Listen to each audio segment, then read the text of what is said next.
guys. This is the ASMR Nerd, and today I'm going to be fulfilling a request made by Donna ASMR, one of my personal favorite ASM artists, and she requested that I do an NES game show and tell video. So today I'm going to be showing and talking about a few games from my NES game collection. I don't have a ton of games for my NES, but I've recently started purchasing more, trying to flesh out that collection a little bit because I really enjoy the NES as a console. It's just, there's something very satisfying about 8-bit simplicity and the nostalgia associated with it. So, the first game that I'm going to be talking about here today is actually two games in one. Super Mario Brothers and Duck Hunt.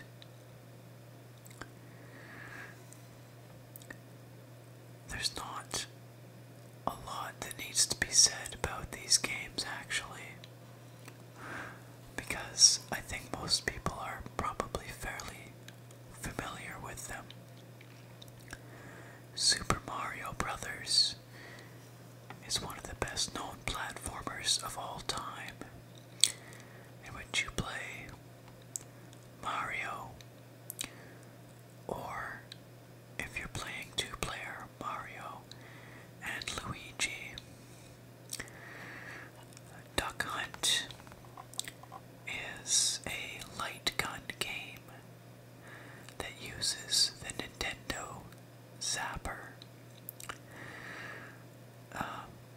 which was a light gun that came out at the same time as the NES. And I've actually got a Nintendo Zapper, which I will show you in just a moment.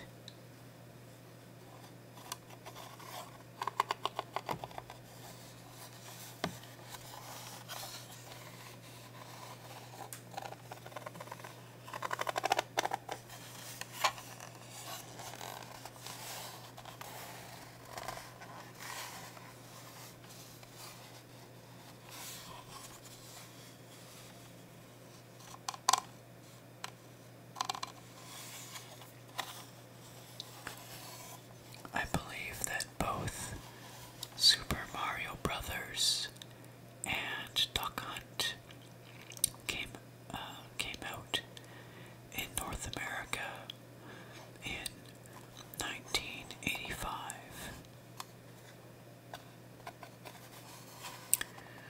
So let's put that aside for a moment,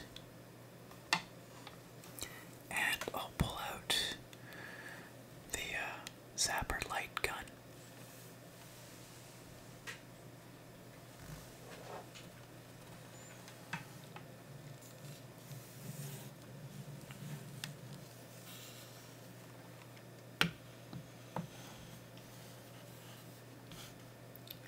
So this is an original Nintendo Zapper, which, as I mentioned, launched at the same time as the NES in North America in 1985.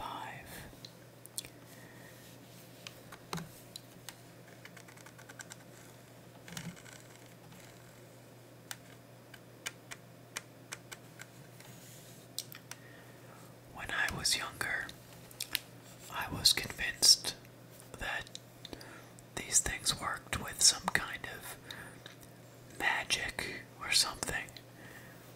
It really is pretty cool tech, and it actually works on a fairly simple premise. The zapper is actually less of a gun and more of a detector. When you pull the trigger, the screen momentarily flashes black before the targets, whatever you're trying to shoot at. In the case of duck hunt, obviously the ducks, they flash as white squares on that black background.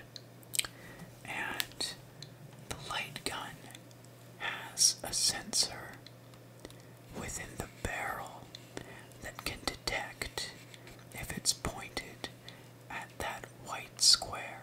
It detects the difference in brightness between the black background and the white square of the target or targets. If there are multiple targets on screen at once, the zapper, or I should say the white squares, will flash for a slightly different amount of time, which the zapper detects and can differentiate between. And so that's how it knows which target you've shot. So it's not so much of a gun as it is a detector, and that whole process happens in the blink of an eye. If you watch very carefully, you might see the screen flash black when you pull the trigger, but it's not particularly obvious. I've always thought that was just a really clever use of fairly simple technology. So that is the Nintendo Zapper, used in Duck Hunt and a number of other light gun games for the NES.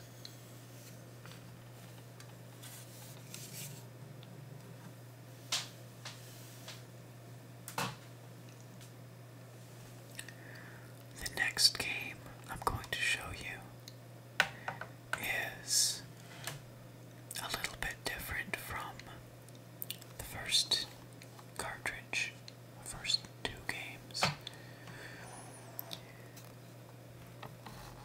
This is Metroid. Many of you are probably familiar with Metroid as well. It was a action game that came out for the NES in 1986, I believe, in North America. And it spawned a well-known, or now well-known, series of games. At the time, Metroid was unique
traversing the levels of this game.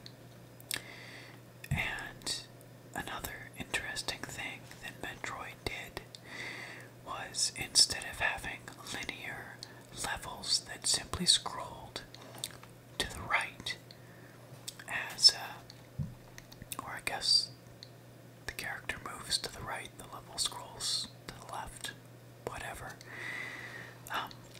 In the style of Super Mario Brothers, Metroid has freedom of movement in 4 directions, and the levels are quite open and non-linear. And this allows the player to explore and find these upgrades and use them to progress at their own pace through this open, relatively open two-dimensional world. Something interesting yet again that Metroid did was multiple endings. Metroid had a total of 5 endings, and the ending you got was dependent upon how quickly you finished the game. And 3 of the 5 endings actually had a surprise at the end. It was never specified in the game that Samus Aran was female until the very end, and you had to achieve one of these 3 endings. I think you had to complete the game in under 5 hours for any of those 3 endings. And then at the end, Samus would appear without her suit on. And I think even in the instruction manual for Metroid, they refer to Samus as a he. So that was a surprise for many gamers, I think, especially because Metroid was, believe it or not, one of the first games to have a female protagonist, which is quite remarkable.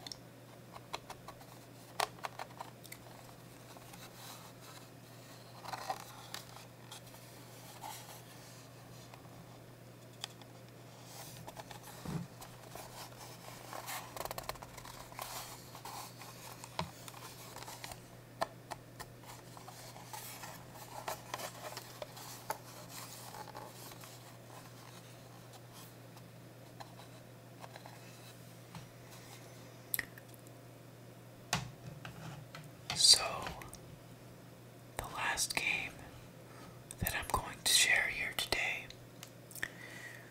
is this one right here. The original Dragon Warrior, known as Dragon Quest, or the Dragon Quest series in Japan. As you can see, I've actually got the original instruction booklet for Dragon Warrior here, which we'll flip through in just a moment.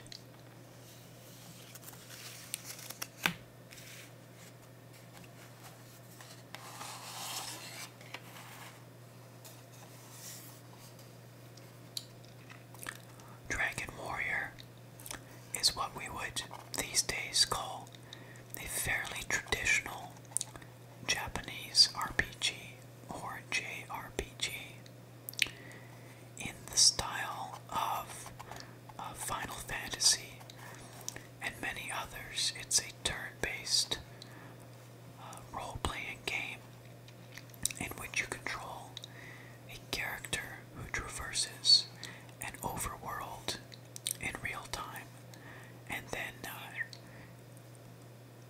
has randomized encounters with monsters that play out in a turn-based combat scenario.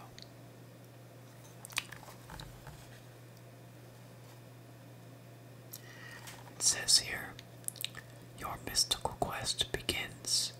Search out the dragon's lair.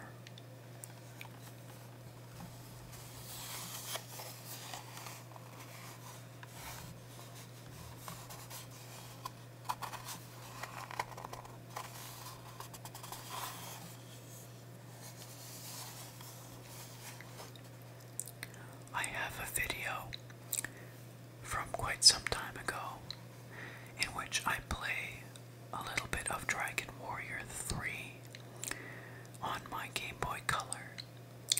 Dragon Warrior 3 also released on the NES some years after the original Dragon Warrior. And they made an enhanced remake for the Game Boy Color. They actually did the same with Dragon Warrior 1 and 2, and they put those two games together in a single cartridge on the Game Boy Color. And that is in fact where I first played Dragon Warrior 1, but I've recently picked up this original NES cartridge, and I actually have another video from a little while ago, well, several months back anyway, right after I got this cartridge, where I demonstrate how to clean the contacts in the cartridge so that it loads properly in the NES.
a hints section in the instruction booklet.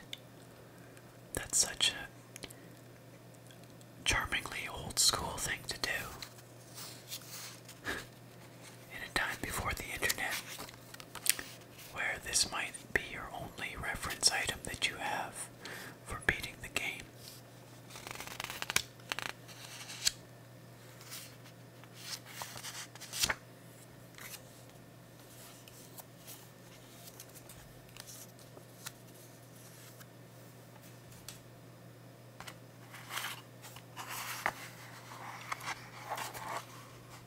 Just a generic sleeve for an NES cartridge. Has a nice texture to it.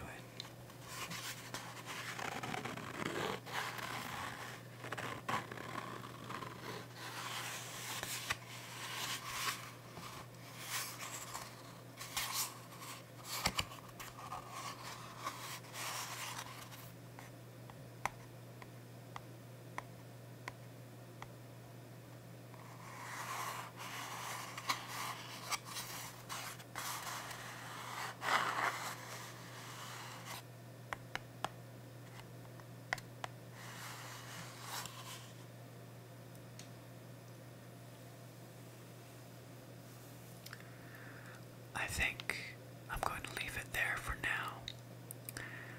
I hope that that was an interesting and relaxing NES game show and tell. As I mentioned, if there's interest, I'd be happy to do a gameplay video with some of these games or some others from my collection.